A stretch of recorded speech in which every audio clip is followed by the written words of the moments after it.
The eagle, a holy bird, the epitome of the majestic. Whether in Alaska or the Dolomites, eagles are simply the sovereigns of the air. Eagles, masters of the skies.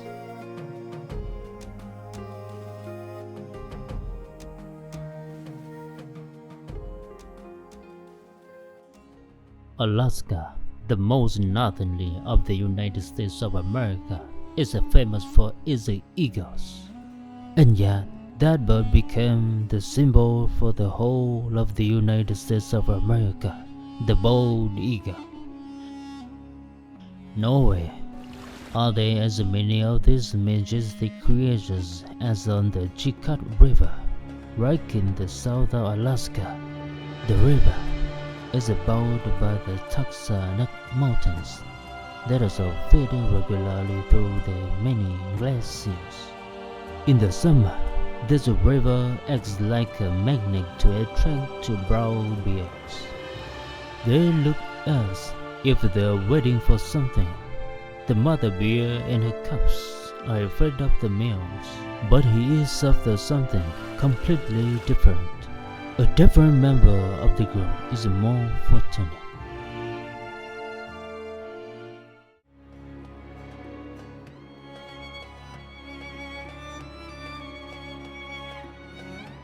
Salmon are the reason why they all come to the river, whether they are large or small.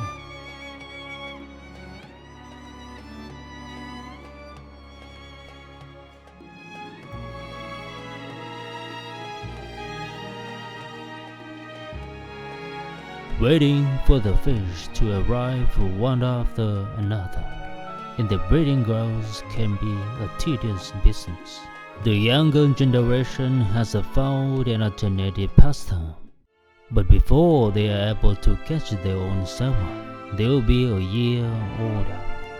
Even experienced bears' salmon fishing skills are overshadowed by those of the bald eagles.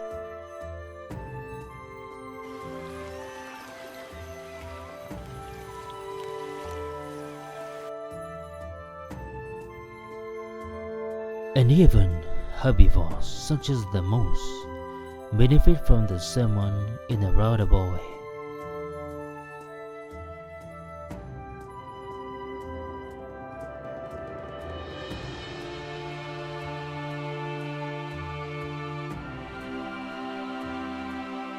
As many as 4 times in a year, chum salmon migrate up the Chilkat River. After spending the fish will die, and are then even easy prey for the eagles and bears. Their remains fertilize the soil, which helps the lush vegetation to flourish. Besides the bears and eagles, the Chilkat has other attractions to offer, and they also act as the landscape designers. Canadian beavers. They are larger than their European cousins, and there is even discussion about whether or not they are species in their own right. Thanks to their powerful huabtais and webbed feet, they are perfectly adapted to a life in and around the water.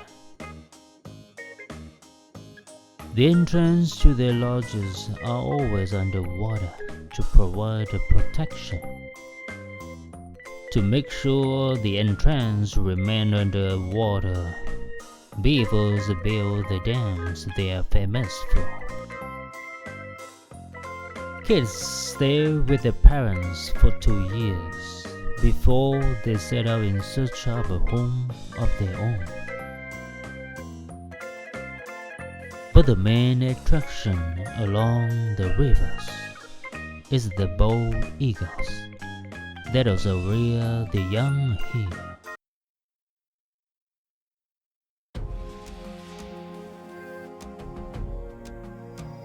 With a wingspan of up to 2.5 meters, They are among the most impressive of the eagles.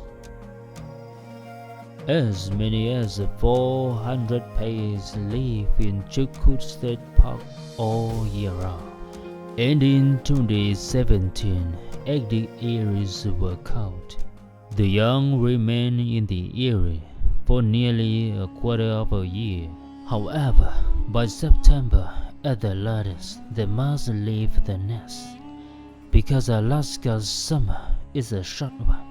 The northern lights against the clear starry sky are the harbinger of winter.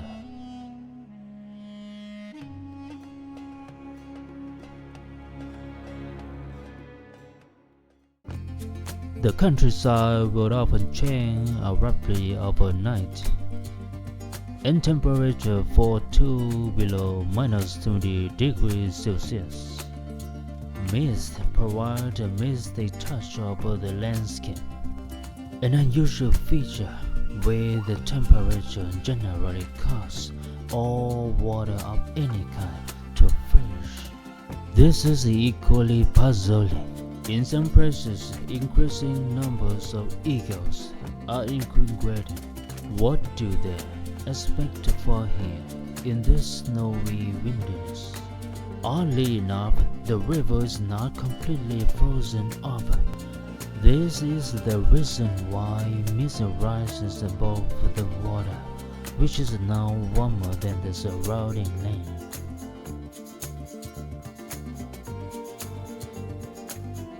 And the eagles, they are waiting just as they did in the summer, together with the bears. The bears have started their hibernation fast, otherwise they would surely be here too. The ice sheet has a secret. There's someone migrating under it. This is the fourth and final summer migration of the year, and nowhere else does it take place so late in the year. The fish migrate around 40 kilometers upstream, as far as the ice freeze region. As if by magic, the river manages completely free of ice for around 10 kilometers through the surrounding frozen countryside. The answer to the mystery lies in the volcanic activity in the region. Hot springs feed very small tributaries of the Chukut, sources of life but not for the summer. The warm water does mean they can spawn here, but for them the Chukut is the river of death.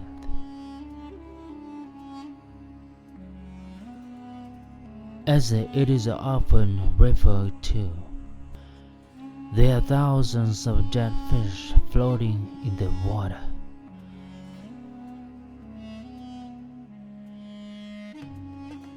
As is true after every salmon run, the exhausted salmon will die after spawning.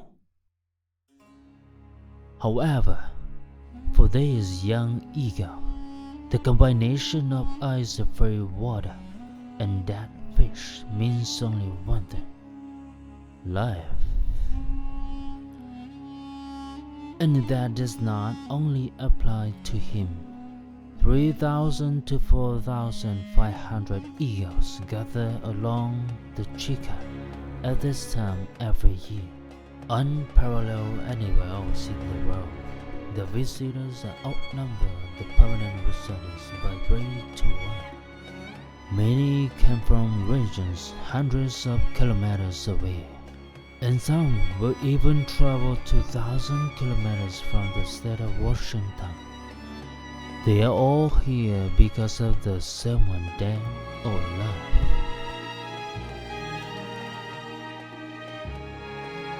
With such an abundance to choose from, they can afford to pick out the finest specimens. Their claws are deadly weapons that hardly anything will escape from, and the mighty beak is an excellent filleting tool. The broad head and dark beak identify this one as a young bird. and the brownish white spot on the body means it is at least 2 years old. Nowhere other than by the chicken does such a young bird have such a good chance of surviving the winter. Many fledglings elsewhere does not survive their first winter. Eagles does not spot the yellow beak and white head until they are 6 years old.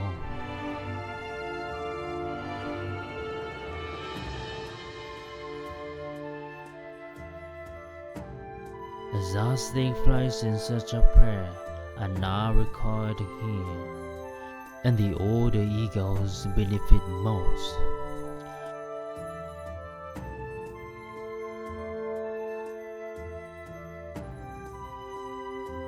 The pecking order is clearly defined. Fledglings give way to their elders.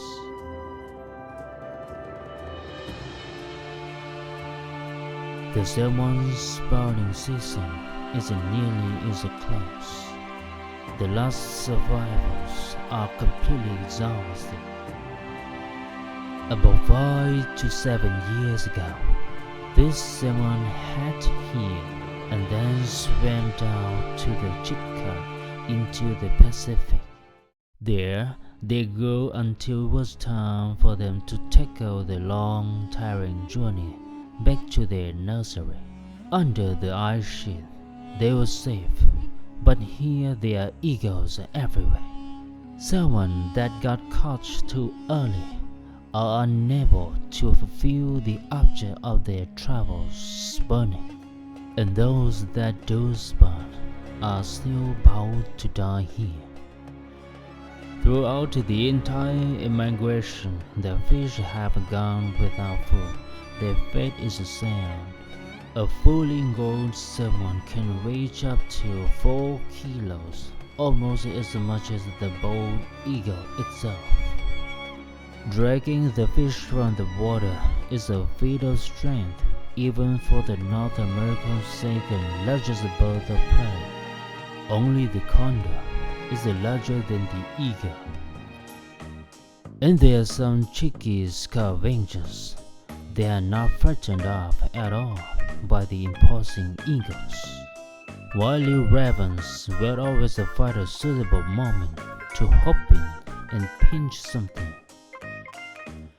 Bald eagles are actually more akin to ravens than they may appear at first sight. They too are carrion scavengers, although the bald eagle is also a skilled hunter and fisher. In the winter, though this activity burns up large amounts of energy. So what could be more tempting than to feed off carrion? There is hardly any other location where carrion is offered in such abundance at this time of the year. These days of gluttony are numbered. The spawning period is over, and the number of salmon deplete. There is a fierce competition over the last dead fish.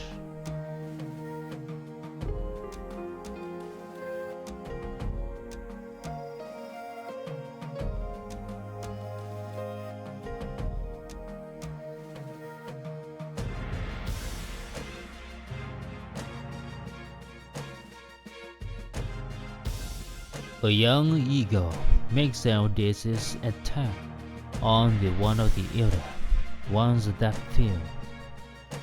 It is often the raven that benefits from the quarrel.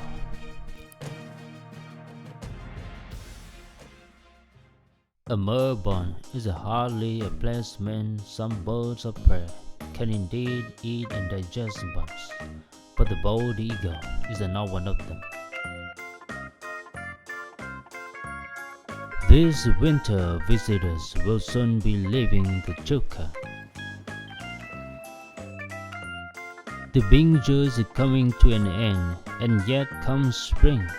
Melting snow and ice will release many a deep frozen fish upper that will allow the bold eagle to take in once again. as the most impressive resident of this unique river that provides it with food and life nearly all year round. Many thousands of kilometers away, there's a mountainous country that can certainly claim to be on a par with the Alaska Shackleton Mountains in many respects. The Dolomites, a range of mountains in the southeast of the Alps. This is the home of the golden eagle, Europe's largest bird of prey, and of its prey, mammoths and tremus.